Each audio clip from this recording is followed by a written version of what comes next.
પાપડનું શાક બનાવવા માટે મેં અડધું કપ દહીં લઈ લીધું છે. એમાં હળદર એડ કરીશું, 1 ચમચી ધાણાજીરું પાવડર, 1 ચમચી લાલ મરચું પાવડર અને અડધો ચમચી ગરમ મસાલા પાવડર ઉમેરીશું અને સ્વાદ મુજબ મીઠું ઉમેરીને સરસ રીતે આપણે એની પેસ્ટ બનાવીને તૈયાર કરી લઈશું. તો હવે કઢાઈમાં 3 ચમચી જેટલું તેલ એડ કરીને એમાં જીરું એડ કરીશું, હિંગ એડ કરીશું, મીઠા લીમડાના પાન અને આદુ મરચાંની પેસ્ટ ઉમેરીને આપણે એને થોડીવાર માટે સાંતળી લઈશું. સાંતળાઈ ગયા બાદ આપણે એમાં 2 કાપેલી ઝીણી ડુંગળી એડ કરીને એને આપણે સાંતળી લઈશું અને લાલ કલરની થાય ત્યાં સુધી આપણે ઢાંકીને થવા દઈશું. તો ડુંગળી સરસ લાલ થઈ ગઈ છે, તો એમાં આપણે સ્વાદ મુજબ એનું ડુંગળીના ભાગનું મીઠું એડ કરી લઈશું અને એમાં જે આપણે પેસ્ટ બનાવીને રાખી હતી એ એડ કરી લઈશું અને સરસ રીતે મિક્સ કરીને ઢાંકીને આપણે તેલ છૂટું પડે ત્યાં સુધી થવા દઈશું.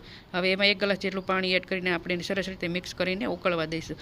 હવે એમાં અડદના પાપડ એડ કરી લઈશું. તો અહીંયા મેં 4 અડદના પાપડને શેકીને એડ કરી લીધા છે. તો 2 મિનિટ માટે આપણે એને એડ કરીને સોફ્ટ થવા દઈશું. તો 2 મિનિટ બાદ આપણું સરસ મજાનું શાક તૈયાર છે. તો કોથમીર એડ કરીને ગરમા ગરમ પીરસી લઈશું.